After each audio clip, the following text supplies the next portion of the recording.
नमस्ते, good morning to all the viewers of my mamma's channel of gold rate. कि क्या हुआ कि जो स्पाइक ऑफ गोल्ड रेट इतनी जल्दी बढ़ी है, जो गोल्ड रेट है वो यहाँ से यहाँ पहुँच गया। तो एज अ कॉमर्स स्टूडेंट मेरे पास कुछ पॉइंट्स हैं ताकि आप लोगों को भी पता चले कि ऐसा क्यों हो रहा है कि जो गोल्ड रेट है वो अचानक से इतना कैसे बढ़ गया। अभी कुछ दिन पहले ही 70,000 था और अभी 1 लाख से ऊपर पहुंच गया। और अभी जो है मेनली मैंने अभी चेक किया था 97,000 अप्रॉक्स। सो ये कैसे हो रहा है? हो तो रहा है। उसके पीछे ऑब्वियसली कुछ रीजंस होते हैं। तो आज कुछ उन रीजंस को डिस्कस करते हैं, एक्सप्लेन करते हैं। वैल्यू ऑफ रुपी ईजिली है कि रुपए की वैल्यू, हिंदी में हम इसको कहते हैं रुपए की वैल्यू। जब हम लोग कोई भी चीज़ इंपोर्ट या एक्सपोर्ट करते हैं, मतलब हम अपने देश से कोई भी चीज़ बाहर से खरीद रहे हैं या फिर अपने देश से कोई भी चीज़ बाहर बेच रहे हैं, इंपोर्ट और एक्सपोर्ट इसको कहते हैं। तो जब भी हम कोई भी चीज़ इंपोर्ट या एक्सपोर्ट करते हैं तो हमारे जो इंडिया की वैल्यू है, मतलब मनी की जो वैल्यू है रुपी, हम लोग रुपी में उसको नहीं खरीदते हैं, हम लोग उसको यूएस डॉलर्स में खरीदते हैं। तो 1 US dollar equals to 84 Indian rupees. तो जितना भी इंडिया की वैल्यू, इंडिया की रुपीज़ की वैल्यू कम होगी उतना ही गोल्ड की रेट की वैल्यू बढ़ती रहेगी।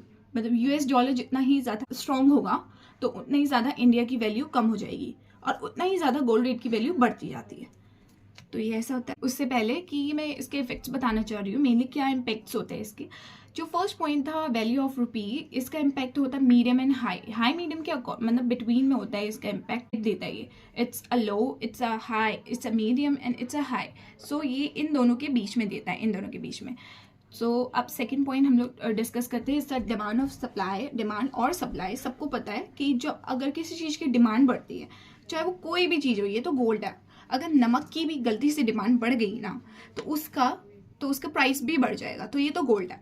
शादी का सीजन हो जाता है, नहीं तो कोई त्योहार आ जाते हैं, ये जो ईयर स्टार्टिंग होता है मेनली लोग उसमें भी गोल्ड बनवाते हैं। दूसरी बात ये आ जाती है कि जब भी हम लोगों को किसी, मेनली जब शादी होती है तो हम लोग जब डिमांड बढ़ाते हैं गोल्ड की, शादी में हर चीज़ की डिमांड बढ़ती है अचानक से इतना ज़्यादा। तो एक रीज़न नहीं होगा, इसके पीछे काफ़ी सारे रीज़न होंगे, सिर्फ एक रीज़न की वजह से ही इसका गोल्ड रेट नहीं बढ़ेगा।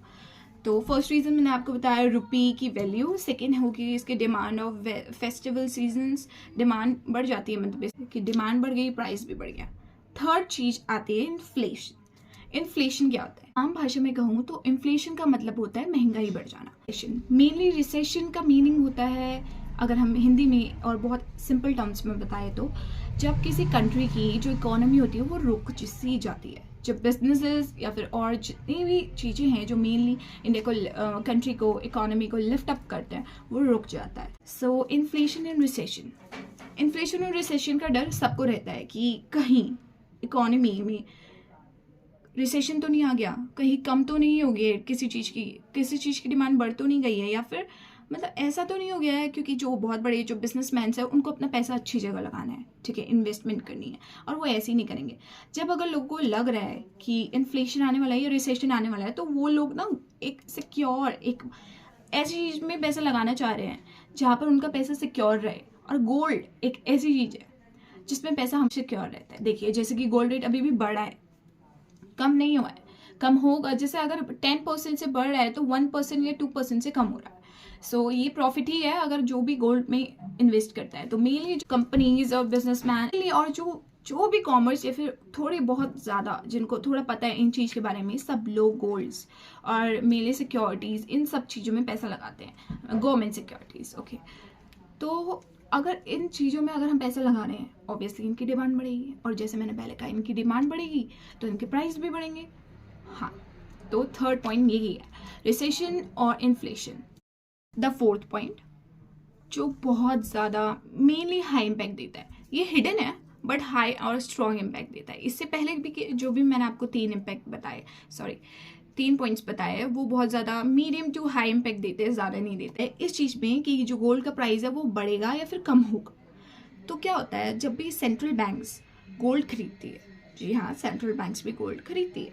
रिसेंट ही कुछ टाइम में मेनली चाइना, यूएस और रशिया जैसे काफ़ी सारे देशों ने अपनी रिजर्व्स को ना, अपने डॉलर्स के रिजर्व्स को बचाने के लिए गोल्ड में इन्वेस्ट कर रखा है। तो गोल्ड एक ऐसा सिक्योरिटी है जिसमें अगर हम लोग इन्वेस्ट करते हैं ना तो बहुत ज़्यादा स्पाइक होता है।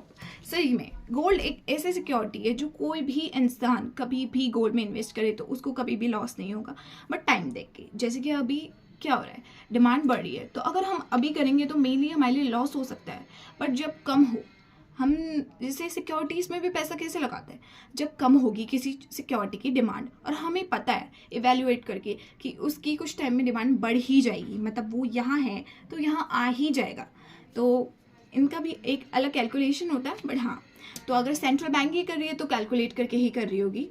तो जब चाइना और रशिया ने ये गोल्ड खरीदा ना अपना रिजर्व बचाने के लिए, तो ये तो बहुत ज़्यादा हाईली इम्पैक्ट डालते हैं ग्लोबल वर्ल्ड में। ये दोनों खरीद रही हैं तो बाकी की जो और कंट्रीज हैं देखा देखी और भी खरीदते हैं अपने रिजर्व को बचाने के लिए। मेनली इसमें फ़ायदा सभी का है, इसमें ऐसा कोई बात नहीं है। तो ये इसकी जो क्वालिटी जो हम लोग भी इम्पोर्ट करा रहे हैं, ठीक है, तो जब हम इम्पोर्ट करा रहे हैं ना तो हमारे लिए भी जो गोल्ड का प्राइस है ना वो बढ़ जाएगा। अल्टीमेटली ये बहुत ज़्यादा हिडन है, मेनली ये ज़्यादा लोगों को पता नहीं रहता है, बट ये एक स्ट्रॉन्ग इम्पैक्ट डालता है कि गोल्ड का रेट इसमें बढ़ेगा कि कम होगा। पिछले कुछ दिनों में हमारे अगर आंकड़े गिने तो 1 लाख के आसपास पहुंचो, और ये गिर के आ रखा है, मतलब इसकी प्राइस रेट अभी बढ़ा नहीं है 1 लाख से कम हुआ है 3800 के अकॉर्डिंग, मतलब गिरावट आई है। सो हाँ, ये भी सही है, बट वही जैसे मैंने आपको कहा कि अगर वो 10% बढ़ रहा है ना तो 2 या फिर 1% वो गिर रहा है, तो इसमें ज़्यादा फ़ायदा तो नहीं होगा मेनली। बट जब भी आपको लग रहा है कि आपको एक सिक्योर और एक अच्छी जगह पैसा लगाना है तो आप गोल्ड में करिए। गोल्ड बहुत सही चीज़ है। मेनली लोग लैंड्स में भी करते हैं, ज़मीन में और घरों में करते हैं, बट वो भी आई थिंक डिपेंड करता है द सिचुएशन में कि वहाँ की जगह कैसी है, वहाँ का डेवलपमेंट है या नहीं है। बट मेनली गोल्ड ज़्यादा सिक्योर रहता है, इट्स ईजी। हाँ, और मेनली आजकल तो गोल्ड लोगों के पास जो गोल्ड है ना वो आजकल रियल फॉर्म में है, जैसे हमारी मम्मी लोग पहनते हैं, ठीक है, इतना बड़ा बड़ा मंगलसूत्र। और गोल्ड्स के ना बॉन्ड्स आ रहे हैं जो पेजेस के होते हैं, हमने कॉमर्स में पढ़ रखा है, तो जो गोल्ड्स के जो पेजेस वाले बॉन्ड्स आ रखे हैं आप उनमें इन्वेस्ट करें, बहुत अच्छी चीज़ है वो भी। और आंकड़े दिखते हैं अभी, और ये जो एक्सपर्ट्स कह रहे हैं मैं वही आपको बता रही हूँ, ये मेरी रिसर्च है बस, कि मैं आपको सर्च मार के आपको बता सकती हूँ सिंपल टर्म्स में।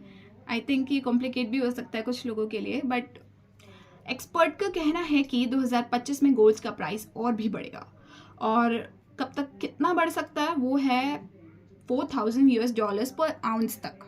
सो I think it's a lot and a lot. Mainly जो मिडिल क्लास और जो लोअर मिडिल क्लास लोग हैं, अपर मिडिल क्लास भी, भाई कितना सोना दोगे तुम। देखो मैं आपको बता रही हूँ कल के सोने का दाम, आज का मैंने अभी सर्च नहीं करा है, तो कल के सोने का 24 कैरेट गोल्ड का है 96,290 रुपीज़ पर like 10 gram, only 10 grams for like 1 lakh लगभग।